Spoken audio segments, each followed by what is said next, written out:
श्रद्धेय छात्र छात्री आज आमे तुम अष्टम श्रेणी साहित्य सुरभि पुस्तकर विहंग विप्लव पाठटी को पढ़िबा एवं आलोचना करिबा जार गाल्पिक हेउछंती महापात्र नीलमणि साहू। एही विहंग विप्लव गल्परे गाल्पिक विहंग मानकर विप्लव बा पक्षी मानकर कथोपकथन जरिया आम समाज को गोटे नुआ वार्ता देइछंती। आधुनिक जुगरे समाज रे चलीथिबा जो रीतिनीति व्यभिचार ताकु नै सेठारे गोटे समीक्षा प्रस्तुत करिसंती एवं एठारे पक्षी मानकर वार्तालाप एवं तांकर विप्लव माध्यम रे समाज को गोटे नूतन वार्ता देवार प्रयास करिसंती। तेबे आस आमे एही पाठटी को पढ़िबा बुझिबा एवं एथिरे कोन निहित अछि ताकु अनुध्यान करिबा। प्रथमे आमे विहंग विप्लव पाठटी को पढ़िबा को गला बेले देखिबा एहाकू की रचना करिसंती। पिला माने तुम जानिछ एहार लेखक किए? एहार लेखक हेउचंती महापात्र नीलमणि साहू। तुम समस्ते जानिछ पिला माने महापात्र नीलमणि साहू हेउचंती आधुनिक ओडिया साहित्य रे एक स्मरणीय नाम। से ओडिया साहित्य जगत को अनेक अवदान दे जाइछंती। तांकर शिक्षा ओडिया रे से स्नातक। जन्म तांकर 22 डिसेम्बर रे 1926 रे नियाली कटक ठारे एवं तांकर मृत्यु लाभ करती 25 जून 2016 रे। कथाकार महापात्र नीलमणि साहू आधुनिक ओडिया साहित्य जगत रे एक स्मरणीय नाम। एही विशिष्ट कथाशिल्पींकर जन्म हुए 1926 मसीहा डिसेम्बर मास 22 तारिख रे कटक जिल्लार नियाली ग्राम रे। पिता महापात्र बीरबर साहू और माता राधिका देवींकर सुयोग्य संतान कथाकार नीलमणि साहू उत्कलीय संस्कृति परंपरा सामाजिक चलणी और रीतिनीति को नहीं अनेक प्रबंध रम्य रचना ललित कथन अनुवाद और शिशु साहित्य रचना करिसंती। से तांकर ही रचनावली पाई अनेक पुरस्कार एवं संवर्धना रे मध्य संवर्धित होइछंती। गाल्पिकंकर रचनावली गुड़िक सहित टिके परिचित हवा पिला माने। तांकर रचनावली मध्यरे रहिछि अभिशप्त गंधर्व जहाँकि तांको अनेक पुरस्कार रे विजयी कराइछि।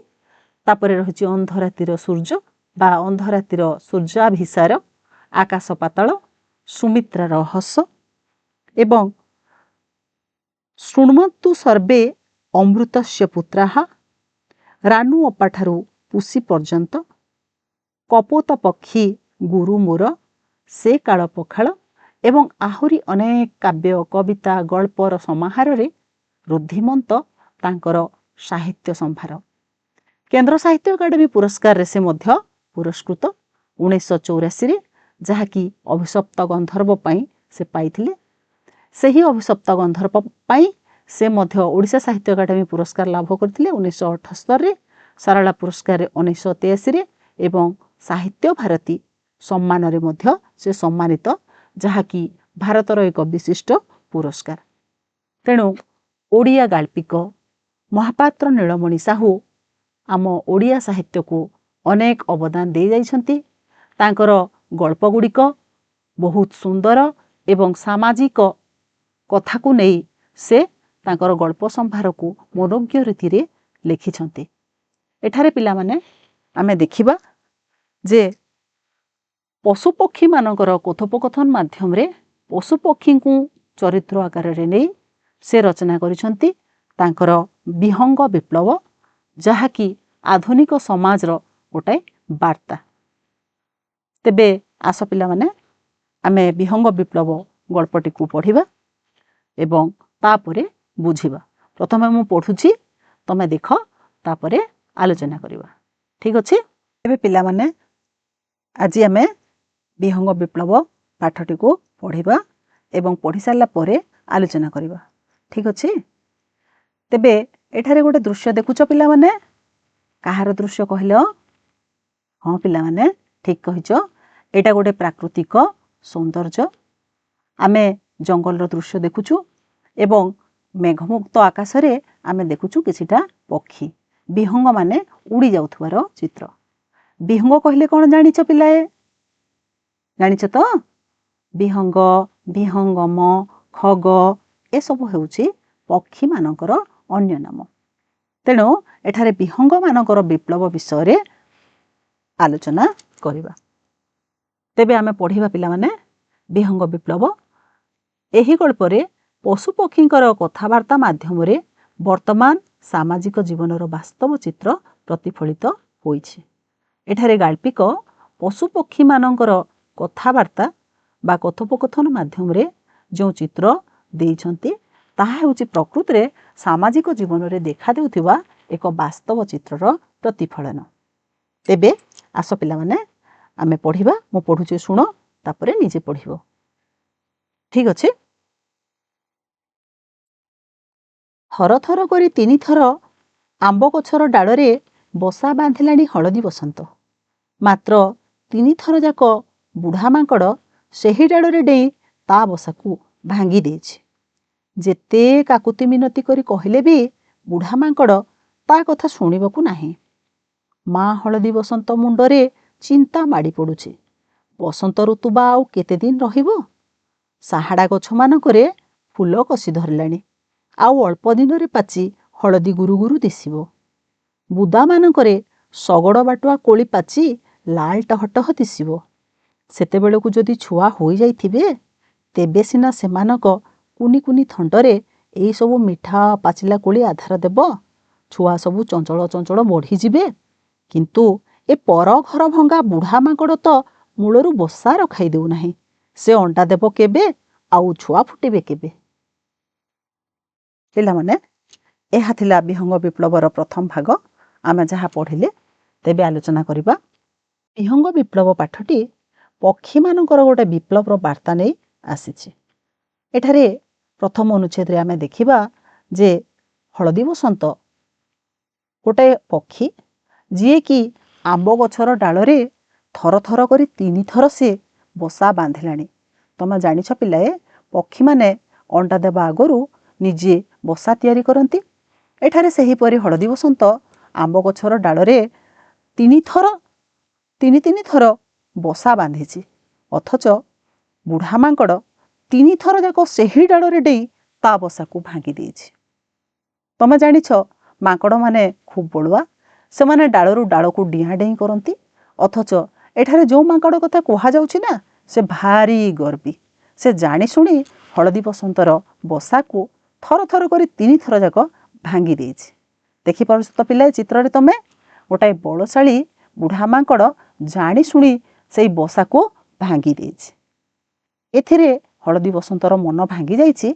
ଆଉ ସେ ଭାରି ଦୁଃଖିତ ମଧ୍ୟ ହେଇଛି। ଯେତେ କାକୁତି ମିନତି କରି କହିଲେ ବି ବୁଢ଼ା ମାଙ୍କଡ଼ ତା କଥା ଶୁଣିବାକୁ ନାହିଁ। ତମେ ଜାଣିଛ ଯେ ଏମାନେ ହେଲେ ପକ୍ଷୀମାନେ ଭାରି ବହୁତ ଶାନ୍ତ ଜାତି। ସେମାନେ ଅନୁନୟ କରି କହନ୍ତି। ତେଣୁ ହଳଦୀ ବସନ୍ତ ଏଠାରେ କାକୁତି ମିନତି କରି, ଅନୁନୟ କରି ସେ ଅନୁରୋଧ ଜଣାଇଛି ତା ବସାକୁ ନ ଭାଙ୍ଗିବା ପାଇଁ। ଅଥଚ ବୁଢ଼ା ମାଙ୍କଡ଼ ତା କଥା ଶୁଣି ନାହିଁ। ସେ ବାରମ୍ବାର ତା ବସାକୁ ଭାଙ୍ଗି ଦେଇଛି। ଏଥିରେ ମା ହଳଦୀ ବସନ୍ତ ଦୁଃଖ କରିଛି, ଭାଙ୍ଗି ପଡ଼ିଛି। ସେ କୁହାଯାଇଛି ମା ହଳଦୀ ବସନ୍ତ ମୁଣ୍ଡରେ ଚିନ୍ତା ମାଡ଼ି ପଡ଼ୁଛି। ଚିନ୍ତା ମାଡ଼ି ପଡ଼ିବାର ମାନେ ହେଲା ତାକୁ ଭାରି ଚିନ୍ତା ଲାଗିଛି ଯେ ସେ କ'ଣ କରିବ। ଘର ଖଣ୍ଡେ ଯାର ନାହିଁ। ସେ ଯେ କି କଷ୍ଟ ଭୋଗେ ତାହା ତାକୁ ହିଁ ଜଣା। ତେଣୁ ସେ ଚିନ୍ତାରେ ଘାରି ହେଇଯାଇଛି। ସେ ମନେ ମନେ ଭାବିଛି, ବସନ୍ତ ଋତୁ ବା ଆଉ କେତେ ଦିନ ରହିବ? ଅର୍ଥାତ୍ ଏହା ବସନ୍ତ ଋତୁର ହିଁ ଘଟଣା। ବସନ୍ତ ଋତୁରେ ହିଁ ସେମାନେ ଅଣ୍ଡା ଦେଇଥାନ୍ତି, ଛୁଆ ହେଇଥାନ୍ତି ଏବଂ ଛୁଆମାନେ ବଡ଼ ହେବା ପାଇଁ କୋଳି ମଧ୍ୟ ପର୍ଯ୍ୟାପ୍ତ ପରିମାଣରେ ପାଇଥାନ୍ତି। ତେଣୁ ସେ ଚିନ୍ତା କରିଛି, ବସନ୍ତ ଋତୁ ବା ଆଉ କେତେ ଦିନ ରହିବ? ସାହାଡ଼ା ଗଛମାନଙ୍କରେ ଫୁଲ କଷି ଧରିଲାଣି। ପିଲାଏ ଜାଣିଛ, ସାହାଡ଼ା ଗଛ ହେଉଛି ଜଙ୍ଗଲର ଗୋଟାଏ ଗଛ, ଯେଉଁଥିରେ କି କୋଳି ଆସିଥାଏ। ଆଉ ସେ କୋଳି ଖାଇବାକୁ ପକ୍ଷୀମାନେ ଖୁବ୍ ଭଲ ପାଆନ୍ତି। ତେଣୁ ସେ କହୁଛି, ସାହାଡ଼ା ଗଛମାନଙ୍କରେ ଫୁଲ କଷି ଧରିଲାଣି। ଆଉ ଅଳ୍ପ ଦିନରେ ପାଚି ହଳଦୀ ଗୁରୁ ଗୁରୁ ଦିଶିବ। ଏଠାରେ ଚିତ୍ରରେ ଦେଖୁଛ ଫୁଲ କଷି ଆସିଯାଇଛି। ଆଉ କିଛି ଦିନ ପରେ ତାହା ପାଚିଲେ କେମିତି ଦେଖାଯିବ ସେ ତାହା କହୁଛି ମଧ୍ୟ। ସେତେବେଳକୁ ଯଦି ଛୁଆ ହେଇଯାଇଥିବେ, ତେବେ से ताहाकु खाइबे ताकु कहिछि से। पुणी बुदा मानकरे शगड़ बाटुआ कोली पाची लाल टह टह दिसिबो। बसंत ऋतु आसी जाइछि, तेणु रास्ता कड़े थिबा शगड़ बाटुआ कोली गछरे कोली आसी जाइछि। आउ किछि दिन परे से गुड़िक लाल टह टह हेइजिबे। आज सिना सागुआ देखा जाउचंती, किछि दिन परे से गुड़िक पाची लाल टह टह हेइजिबे। सेते बेलकु जदि छुआ हेइ जाइथिबे, तेबे कुनी कुनी छुआ मानक थंटरे सेई सब मिठा पाचिला कोली से आधार देव, अर्थात आहार रूपे खाद्य रूपे खुआइब, जहाकु पाई छुआ माने चंचल चंचल शीघ्र शीघ्र बढ़ी जिबे। किंतु ए पर घर भंगा बुढ़ा मांकड़ तो मूलरू बसा रखाई देउ नाही। एठारे से पर घर भंगा बोली काहाकू कहिछि पिलाए? मांकड़ को। कारण से जानी सुनी अन्यर घर भांगिछि। जे जानी सुनी अन्यर घर भांगे ताकू दुर्वृत्त कहा जाए, पर घर भंगा कहा जाए। तमे चित्र रे देखुछ जे बिचरा हलदी बसंत कांदी पकाइछि, कांद कांद हो जाइछि, आखिरु तार धार धार लुह बहुछि माँ हलदी बसंत। एवं से चिंता करिछि तार कुनी कुनी छुआ हेइ जाइथान्ते जदि मांकड़ गछ भांगी न थांता। से अंडा देव केबे आउ छुआ फुटिबे केबे? जानिल तो पिला माने, से अंडा देवा पई व्याकुल, अथच तार बसा खंडे ए पर्यंत जोगाड़ हेइ पारला नाही। जहा जोगाड़ करथिला सबु किए भांगी देला? पर घर भंगा बुढ़ा मांकड़। तेबे पिला माने आमे एही प्रथम अंश पढ़ी सारले, एथुरु किछि प्रश्न मु पचारिबी, तुम उत्तर देबाकू चेष्टा करिवो। ठीक अछि? प्रथम प्रश्न, एही गल्पर गाल्पिक किए? कुह पिला माने, विहंग विप्लव गल्पर गाल्पिक किए? हाँ ठीक कहिछ। एही गल्पर लेखक हेउचंती महापात्र नीलमणि साहू। द्वितीय प्रश्न, गल्पर एही अंशरे केउ केउ चरित्रंक विषय कुहा जाइछि? माने केउ पक्षी माने एठारे कथावार्ता करिसंती बा काहा विषय कुहा जाइछि? कह पिला माने, काहा विषय कुहा जाइछि? ठीक कहिछ। एही गल्परे माँ हलदी बसंत एवं मांकड़ विषय कुहा जाइछि। माँ हलदी बसंत एवं बुढ़ा मांकड़ ए गल्पर प्रथम अंशरे अछंती। तृतीय प्रश्न, माँ हलदी बसंत मुंडरे केउ चिंता माड़ी पड़ुछि? आमे पढ़िले माँ हलदी बसंत चिंतारे भांगी पड़ुथिला। तेबे केउ चिंता से करथिला पिला माने? कहिलो? हाँ ठीक कहिछ। माँ हलदी बसंत अंडा देवार चिंता करुथिला। कारण तार गोटी गोटी करी सबु जाक बसा को किए भांगी देइथिला? बुढ़ा मांकड़ भांगी देइथिला एवं से अंडा देवा पाई गोटाए घर करि पारु नथिला। सेति पाई ता मुंडरे अंडा देवार चिंता घारुथिला।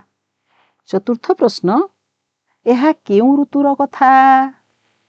कह तो पिला माने, केउ ऋतुरे से माने कथावार्ता हेउथिले? कह। हाँ ठीक कहिछ। एहा थिला बसंत ऋतुर कथा। बसंत ऋतुरे चारिआडे खूब सुंदर देखा जाए, फूल फल आसे एवं एई पक्षी माने अंडा दियंती। एहा थिला बसंत ऋतुर कथा। एठारे पर घर भंगा बोली काहाकू कहा जाइछि पिलाए? एवं काहेकि कह तो? एठारे पर घर भंगा बोली किए कहिछि कि? हाँ माँ हलदी बसंत कहिछि। काहाकू कहिछि? ना बुढ़ा मांकड़ को से पर घर भंगा बोली कहिछि। कारण तीनी तीनी थर से हलदी बसंतर घर जानी शुणी भांगी देइथिला, तेणु ताकू पर घर भंगा बोली कुहा जाइछि। बुझिल? एबे पिला माने आउ गोटे प्रश्न आमे आलोचना करिबा। एठारे देखो निम्नरे केतेक शब्द दिया जाइछि, केतेक वाक्यांश दिया जाइछि एवं प्रत्येक शब्द बा वाक्यांश पाई दुईटा लेखाएं अर्थसूचक वाक्यांश दिया जाइछि। आमे कौन करिबा ना ठीक अर्थटी को बाछिकी लेखिबा। देखो तो पिलाए, काकुति मिनती करिबा। एठारे गोटाए काकुति मिनती करिबा गोटे वाक्यांश थिला। एहार अर्थ कौन हेइ पारे देखो तो? दया करिबा एवं नेहुरा हेबा। ए दुईटिरु केउटी ठीक अर्थ सूचित करूछि? काकुति मिनती करिबा कुह, कहि परिबो? कुह तो पिलाए। तापरे अछि चिंता माड़ी पड़िबा। चिंता माड़ी पड़िबा पई मध्य दुटी दिया जायछि, चिंतारे अथय हेबा एवं चिंतारू मुक्त हेबा। कौन हेबो देख पिले, काकुति मिनती करिबार उत्तर हेउछि कौन? नेहुरा हेबा, दया करिबा नुहे। एहा हेउछि नेहुरा हेबा बा अनुनय करी कहिबा। चिंता माड़ी पड़िबा एहार अर्थ कौन हेबो? चिंतारे अथय हेबा, चिंतारू मुक्त हेबा नुहे, चिंतारे घारी हेबा बा चिंतारे अथय हेबा। आधार, आधार शब्दर अर्थ कौन हेबो एठारे? एठारे आधार शब्दर अर्थ हेबो आहार, पानीय नुहे। कारण हलदी बसंत कहिछि पिलांक मुहरे से आधार देबो, अर्थात आहार बा खाद्य। तापर देख पर घर भंगा, पर घर भंगा शब्दर अर्थ कौन हेई पारे पिलाए? दयालु हेबो ना अन्य को कष्ट देउथिबा व्यक्ति हेबो? कौन हेबो? पर घर भंगार अर्थ हला अन्य को कष्ट देउथिबा बा अन्यर घर भांगुथिबा व्यक्ति। तापरे हला चंचल, चंचलर अर्थ कौन हेबो? शीघ्र कि विलंब? कुह पिलाए? ठीक कहिछ, चंचल कहिले शीघ्र, शीघ्र शीघ्र। अर्थ गुड़ी को लिखिनियो। काकुति मिनती करिबार अर्थ हला नेहुरा हेबा, चिंता माड़ी पड़िबा चिंतारे अथय हेबा, आधार कहिले हला आहार बा खाद्य, पर घर भंगा कहिले अन्य को कष्ट देउथिबा बा अन्यर घर भांगुथिबा व्यक्ति, चंचल कहिले हला शीघ्र। लिखिनियो पिलाए, आउ एगुड़ी को लगाई तमे वाक्य मध्य गठन करिवो। ठीक अछि। तापरे पिलाए आउ गोटे प्रश्न को आमे आसीबा।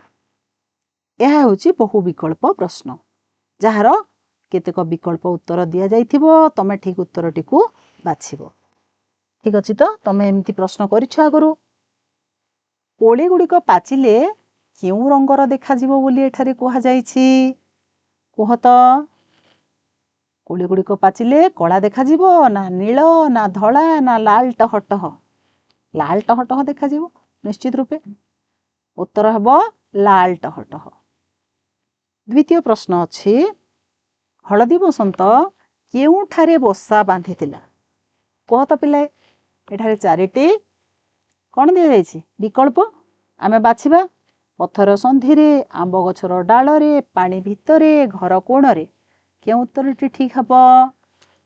पथर संधिरे नुहे, आंब गछर डालरे। हाँ ठीक अछि पिले, आंब गछर डालरे से बसा बांधिथिला। तृतीय प्रश्न हला, आमे देखिबा कौन अछि ना विपरीत शब्द अछि। विपरीतार्थ बोधक शब्द लेखिबा। बुढ़ा, बुढ़ार विपरीतार्थ बोधक शब्द कौन हेबो? युवक, युवा। पिला एवं युवक अछि, आमे कौन बाछिबा? युवक बा युवा हेई परिबो, पिला नुहे नहीं। आउ गोटे शब्द को देखिबा भांगिबा। भांगिबार विपरीतार्थ बोधक शब्द हेबो कौन हेबो? जोड़िबा। कौन हेबो पिले? जोड़िबा बा गढ़िबा। भांगिबा गढ़िबा नहीं, तैयारी करिबा भी हुए किंतु प्रकृति रे हेबो एठारे गढ़िबा। जोड़िबा थिले भी ठीक हेई थांता नहीं कि? अच्छा, मीठा, मिठार विपरीतार्थ बोधक शब्द कौन हेबो? पिता ना खट्टा? कौन हेबो देखो तो पिले? मिठार विपरीतार्थ बोधक शब्द, हाँ ठीक कहिछ, पिता। मिठार विपरीतार्थ बोधक शब्द हेबो पिता। ठीक अछि पिले, आमे एबे आउ किछि आलोचना करिबा। हलदी बसंत शब्दटी केउ प्रकारर विशेष्य पद? अच्छा पिला माने आमे जानिछे विशेष्य पद केते प्रकार पढ़िछे। कौन कौन? नामवाचक विशेष्य पद, जातिवाचक विशेष्य पद नहीं। तेणु एटा की प्रकार विशेष्य पद हेबो? हाँ ठीक कहिछ पिलाए, हलदी बसंत हेउछि गोटे नामवाचक बा संज्ञावाचक विशेष्य पद। पक्षी हेतिले कौन हेइथांता? जातिवाचक हेइथांता नहीं। हलदी बसंत जेहेतु नाम को बुझाउछि, एहा एक नामवाचक बा संज्ञावाचक विशेष्य पद। द्वितीय प्रश्न, बुढ़ा मांकड़, एही पदरे विशेषण पदटी किए? कुह। एहा दुटी शब्दर समाहार, गोटाए विशेष्य गोटाए विशेषण। तेबे मांकड़ एवं बुढ़ा ए भितर केउटी विशेषण हम ठीक कहछ पिले बुढ़ा हेउची विशेषण पद माकड़ हैला विशेष्य पद कारण एहा एक अवस्था को सूचित करुछि अवस्थावाचक विशेषण पद कहा जाए एठारे चित्र रे थिबा पाठ्यांश उपरे आधारित 4टी सत्य मिथ्या आधारित प्रश्न दिया जाइछि सेही प्रश्न एवं उत्तर मध्य अछि आमे ठीक उत्तरटी को सत्य एवं भूल उत्तरटी को मिथ्या बोली लेखिबा देख पिला माने हलदी बसंत पक्षी 3 थर आंब गछ डाल रे बसा बांधी थिला ठीक की ठीक तो हाँ ठीक यह हेउची सत्य द्वितीय प्रश्न बुढ़ा मांकड़ हलदी बसंतर कथा शुणी ताकू साहाଯ୍य कला करिथिला तो साहाଯ୍य हाँ कि नहीं पिले ना करि नथिला तेबे हा मिथ्या हबो बुढ़ा मांकड़ हलदी बसंतर कथा शुणी ताकू साहाଯ୍य करि नथिला तृतीय प्रश्न बसंत ऋतु शेष हेबाकू आउ अनेक दिन बाकी थिला अनेक दिन बाकी थिला पिले अनेक दिन बाकी थिला तो नाई यह होची मिथ्या कारण हलदी बसंत कहिथिला बसंत ऋतु आउ केते दिन रहिबो अर्थात खूब शीघ्र शेष हबा जणा पडुथिला तापरे चतुर्थ प्रश्न सगड़ बाटुआ कोली पाचिले लाल टह टह दिसिबो एहा सत्य कि मिथ्या हबो कह पिले एहा निश्चित रूपे सत्य हेबो तेणु आमे ए प्रश्नर उत्तर मध्य आलोचना कले एबे आमे पूरा अनुच्छेदटी को टिकिए सारांशमूलक भाव आलोचना करिबा तमे कौन जानल पिलाए एहा पक्षी मानकु नेई बा पशु पक्षी मानकु नेई गोटिए गल्प एथिरे हलदी बसंत जे कि आंब गछर डाल रे 3 थर बसा बांधी थिला अथच 3 थर जाक बुढ़ा मांकड़ आसी से बसा गुड़ी को भांगी देथिला से अनेक थर अनुनय करी बुढ़ा मांकड़ को बसा न भांगिबा को अनुरोध करिथिला अथच थरे हेले से ता कथा शुणी नथिला बरं 3 थर जाक भांगी भांगी चलीथिला माँ हलदी बसंत एथिपाई खूब चिंता करिछि से भाबिछि बसंत ऋतु खूब शीघ्र शेष हो जिवो कारण साहाड़ा गछ मानकरे फूल कषि धरलानी आउ किछि दिन भितरे हलदी गुरु गुरु दिसिबो से फल भी सरी जिवो सगड़ बाटुआ कोली मध्य पाची लाल टह टह दिसिबो अथच तार बसा नाही तेणु से अंडा देई परिबो नाही छुआ फुटी परिबे नाही तेणु छुआ जदि नथिबे सेतेबेले से माने खाइबा पाई पाई थांते परे छुआ जन्म हेले खाइबे कोन आउ जदि ता पाखरे घरटीए नाही बसाटीए नाही से अंडा देबो केबे आउ छुआ फुटीबे केबे एतिपाई समस्त दोष से काहाकू देइछि पिलाए काहाकू देइछि ना पर घर भंगा बुढ़ा मांकड़ को देइछि कारण एमिति जणे जणे थांती जो माने कि अन्यर घर भांगी आनंद पाउथांती एठारे लेखक गोटे सामाजिक तथ्य को उपस्थापन करिसंती जे एहिपरि सामाजिक जीवन रे मध्य किछि व्यक्ति अछंती जो माने अन्य को सबुबले कष्ट देई निजे आनंदित हुअंती सेहिपरि उदाहरण हेउछि एठारे बुढ़ा मांकड़ एवं हलदी बसंत हेउछि सेही दयनीय प्राणी जी कि एहार उपद्रवर शिकार होइछि तेबे आज पाई एतिक पिला माने एबे तुम पाई काम दिया जाउछि तमे टिपि नियो एवं घरु करिकि आसीबो खुशी शिखिबा समस्तक अधिकार नमस्कार।